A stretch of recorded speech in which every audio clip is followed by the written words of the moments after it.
Bueno, continuamos con puntos de vista y pasamos de inmediato al segmento, ¿verdad? Palpitar económico. Vamos a recibir con gran placer a un experto financiero, economista, Israel Abreu. Un placer tenerle por acá. ¿Qué hay de nuevo?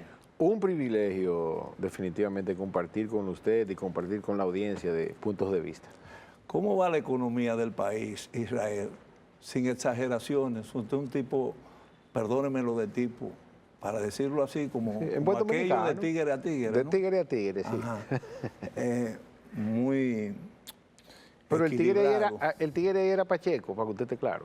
Ajá. Sí, sí, yo espero que usted no tenga ninguna duda. Pero esa categoría que muy bien la estudió el sociólogo Lipe Collado y comunicador, un gran maestro de la comunicación, realmente no es para ofenderse a nadie, es una categoría sociológica. Simplemente. Y aquí todos los que nos conocemos todos, valga la redundancia, pues resulta que el Piro es un popi de clase media. Claro. Quien realmente desde el punto de vista de ese concepto sociológico cumple con todos los requisitos para ser el verdadero tigre Pacheco. Y hay una taxonomía. Mi amigo Pacheco. Exacto. Y así si que usted se siente mal porque es tigre, busque la taxonomía que hizo el profesor Lipe Collado. Hay un tigre bimbín, claro, hay un tigre cadenita, ¿verdad? Hay un tigre gallo.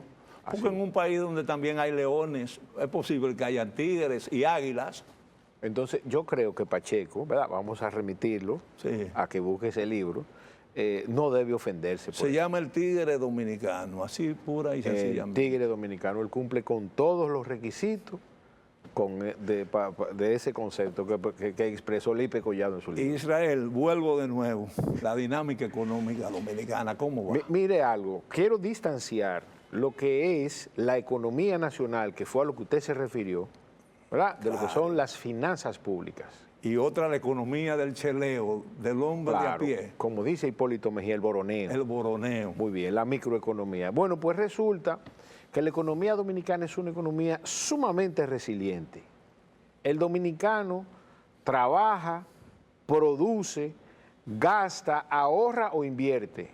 Eso es lo del dominicano. El que está aquí en República Dominicana y el que está en el extranjero, que trabaja para ayudar a su familia aquí en República Dominicana, que resulta ser ese dominicano que vive en el exterior un exiliado social y económico, de lo cual el presidente Luis Abinader se siente orgulloso de ellos e inclusive resalta como un favor del gobierno, como que ellos tienen algún mérito en eso, salvo eso, que no fueron capaces de mantener a esos dominicanos aquí, crearle, ¿verdad?, las infraestructuras, los recursos necesarios para que se quedaran trabajando en República Dominicana, como que tiene algún mérito eso. Sin embargo, sabemos que son exiliados sociales y económicos, que lo que hacen es trabajar para enviar ese dinero aquí a República Dominicana porque saben que el que está aquí la está pasando mal. Esos son los que sostienen el país con remesas en una cantidad bastante considerable, ¿no? Cerca de 11.000 millones de pesos. Y se han convertido en la columna vertebral de esta economía, de la economía nacional. Ahora bien, sabiendo eso, entonces tenemos el tema de las finanzas públicas y cómo éstas inciden en la economía nacional, ¿verdad? En este caso, lo que hemos visto es que quienes administran la cosa pública, en estos últimos 6 años, el gobierno de Luis Abinader, lo que han hecho ha sido introducirle distorsiones a la economía nacional. Un manejo inadecuado de los impuestos que pagan los dominicanos, vuelvo y les reitero, pueden, si se manejan de manera efectiva, introducirle distorsiones positivas o distorsiones negativas. Por eso es que le he oído, con perdón, que usted utiliza mucho el término de improvisación. Así es. La falta de planificación provoca el nivel de improvisación y de incapacidad que han exhibido los funcionarios del gobierno del PRM. ¿Eso es a consecuencia de qué? Eso es a consecuencia de, lamentablemente, primero, en algunos de los casos, la falta de experiencia, número 1. Número 2, la falta de preparación. No se prepararon para estar en el gobierno. De hecho, yo recuerdo como ahora mismo una aseveración que hizo el amigo Paliza. Dijo, yo no sabía que el gobierno era tan grande. ¿Usted recuerda eso? Claro, le sorprendió. Sí. ¿Lo sorprendió a usted? Porque No, a él que ocupó la posición, a mí no. Yo sé que es gigante. Usted lo sabía hace años. Entonces, en ese sentido, imagínese si eso fue el presidente de un partido que ya había sido diputado y había sido senador. Y involuntariamente, ¿verdad?, le salió de sus emociones el decir que él no sabía que el Estado era tan grande. Y entonces, frente a eso, fue que ellos se enfrentaron. Entonces, imagínense si se encontraron mucho, ¿verdad?, los 23 ministerios, las 200 y pico de direcciones generales y todo lo que eso implica, y el poder que implica influir tanto en el poder judicial como en el mismo poder legislativo, que esa incapacidad entonces la llevaron al ejercicio de manejar la cosa pública. Pero recientemente ellos han presentado, y de hecho lo aprobaron como una ley, un plan anticrisis, precisamente para ahorrar y en cierto modo, pues responder, ¿verdad?, a la necesidad que tiene el país, fruto del enfrentamiento bélico que se da entre Israel, Estados Unidos e Irán. ¿Cuáles han sido los resultados concretamente hasta ahora de ese plan? Bueno, en lo inmediato, el dominicano, de hecho, salió publicado. ¿Usted está complacido con eso, no? No, imposible. ¿Cómo voy a estar complacido, honorable? No. ¿Cómo yo voy a estar complacido con que venga alguien de la calle y le saque la cartera del bolsillote? Eso es exactamente lo que han hecho con los dominicanos. De manera obligatoria, a través de una ley impuesta, ¿verdad?, impuesta en el más amplio sentido de expresión, impuesta, como si nos hubiesen dado un martillazo en la cabeza, porque esa ley... Pero eso no es lo que creen los banqueteros del país, eso se aprobó, los dueños de banca de apuestas. Pero espérese, es un buen tema ahí. Entonces, eso se aprobó en 5 días. Ahí no hay ninguna excusa. Entonces, ¿qué resulta que se aprobara en 5 días, profesor? Que fue impuesto a la mala eso. Y el resultado de eso es que a cada dominicano, literalmente, le están sacando 50.000 millones de pesos de los bolsillos. Y nadie se percató a tiempo de que eso iba a suceder. Nos percatamos, sin embargo, no se consultó a nadie. Usted acaba de citar un hecho sumamente interesante. Dentro de la comisión que se suponía que iba a analizar esta reforma tributaria, porque no fue otra cosa que una reforma tributaria, habían sectores representados de manera específica a las bancas de apuestas.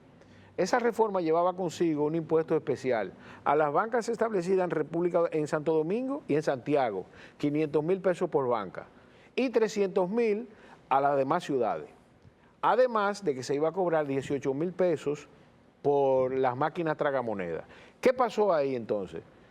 Para lo único que se pusieron de acuerdo es esos honorables representantes de diferentes localidades de República Dominicana. ¿Usted sabe para qué fue? Para que le quitaran los impuestos a sus negocios. Bueno, tengo que hacer una pausa con su anuencia Israel Abreu, experto en asuntos financieros y economista. Pero me voy con algo pendiente. Hubo gatos entre Macuto en esa propuesta originalmente. Eso lo vamos a ver a continuación, acá en Palpitar Económico en Puntos de Vista. Ya regresamos.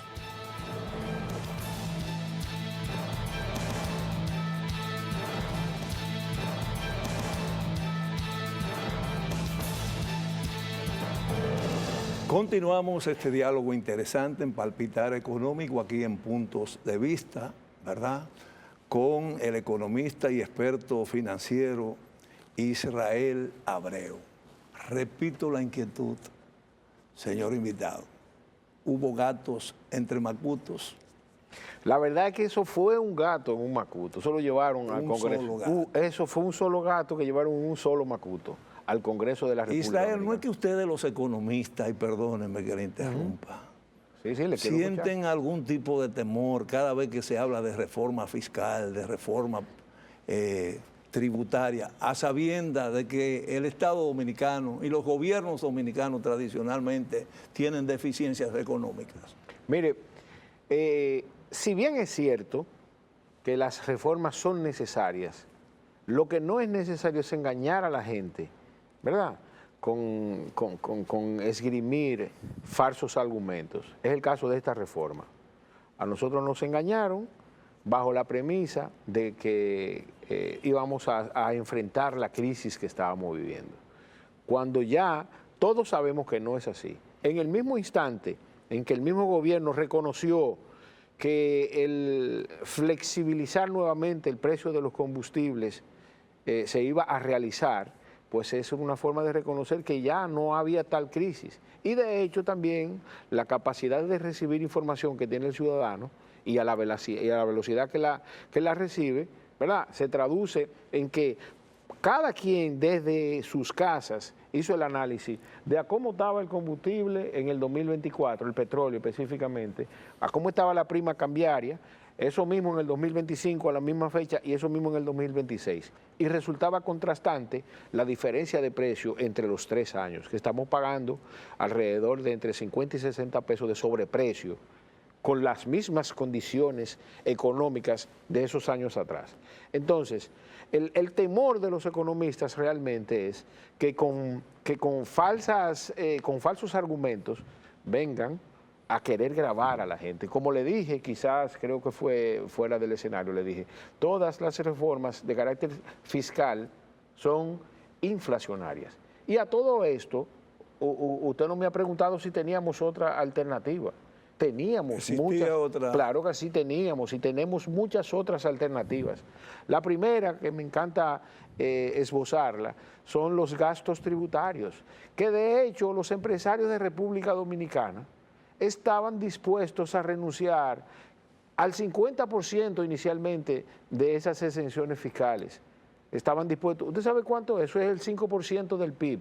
Eso es el equivalente a casi 500.000 millones de pesos. Con eso se resuelve el problema del déficit de República Dominicana.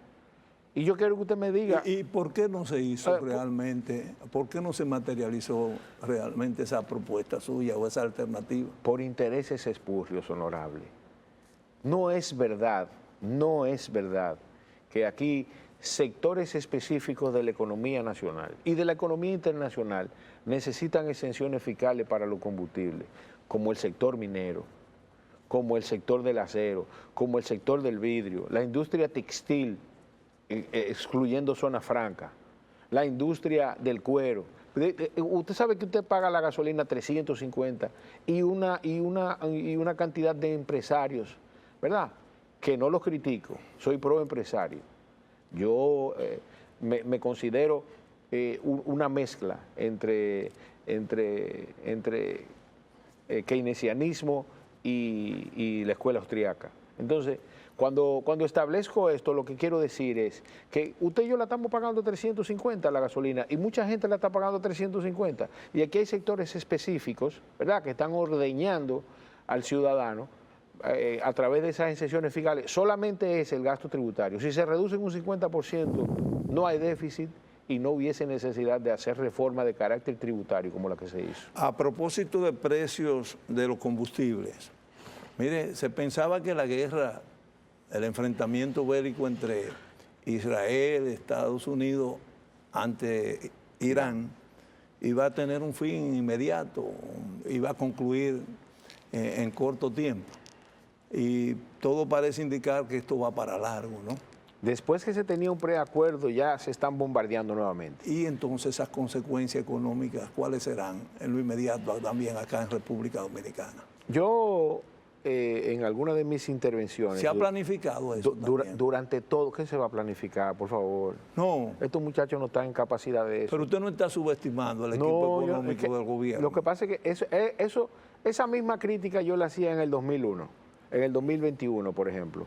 Sin embargo, no tenía la base más sólida que te la da el empirismo, ¿verdad?, que es la experiencia de haberlo vivido. Pero ya tenemos 5 o 6 años de gobierno y no han demostrado mayores capacidades para no introducirle distorsiones a la economía nacional, que eso es lo que estos muchachos son perfectos, lo del PRM y Luis Abinader. Entonces, de manera específica, al respecto de su pregunta, se debía estar planificando. Aquí, si no tengo información inadecuada, porque las informaciones ahora tienen un cierto sesgo, yo creo que aquí no se está refinando más del 20 o el 25% del combustible que se utiliza en República Dominicana. Ahora bien, nuestras reservas no alcanzan a los 60 días más o menos. Usted sabe que yo estuve en China, duré 3 meses ahora, estudiando economía, filosofía, gobernanza china. Y usted sabe que en China no había ninguna preocupación con el combustible, porque allá está todo planificado a 5 años y más. Entonces, quienes nos están gobernando, lamentablemente, no tienen la capacidad para planificar, porque se debía planificar, por lo menos tener un año de combustible, de suministro de energía. Entonces, prepararnos para lo peor, es lo que usted quiere decir. Hay que ser prudente y conservador y prepararse para lo peor. Mire, Israel, realmente quiero tocar el tema del endeudamiento. ¿A quién le creo hoy en día? Porque las fuentes de informaciones parece que no son del todo confiables. Las fuentes especulativas de información. Yo lo voy a remitir. Llegó el endeudamiento del sector público a su techo ya en República Dominicana. Claro que sí. Nosotros estamos, la deuda es insostenible en nuestro país. De hecho... ¿Y entonces hacia dónde que vamos? Al derrotero.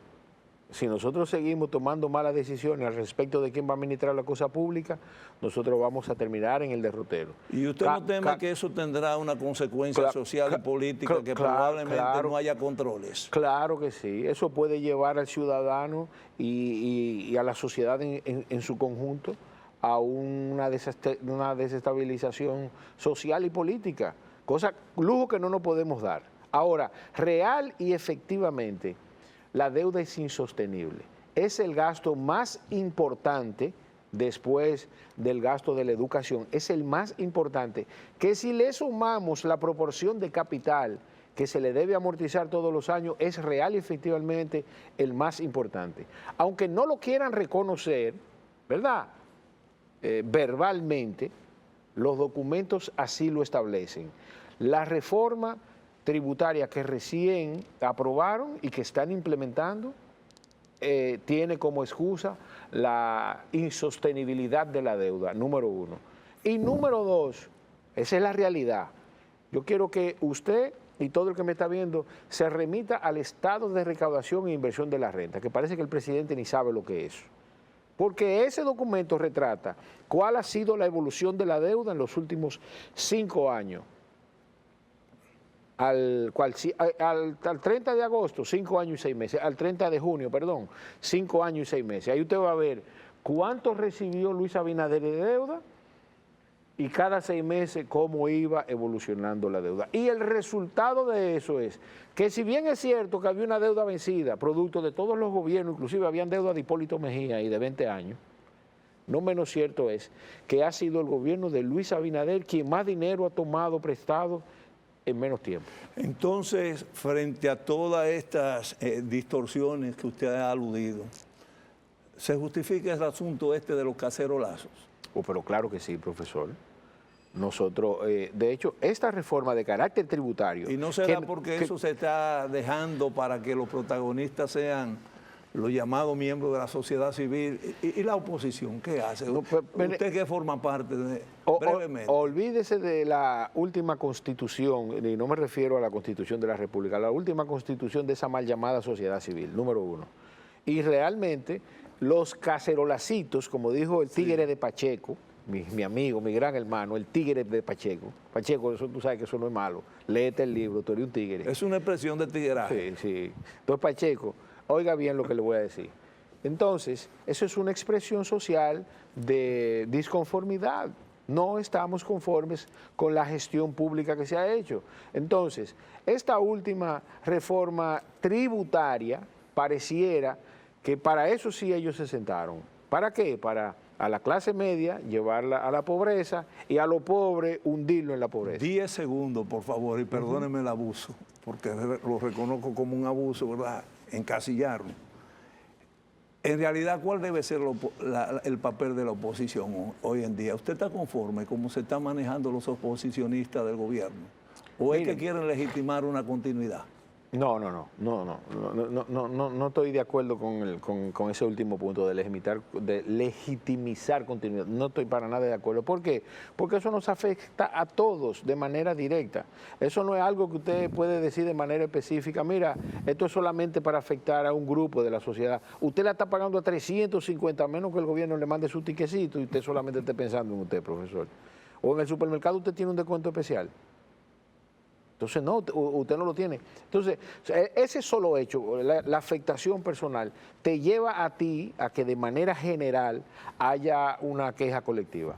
La única salvedad que yo puedo hacer al respecto de lo que usted establece es que si la oposición no se une, es muy posible que República Dominicana siga teniendo gobiernos malos.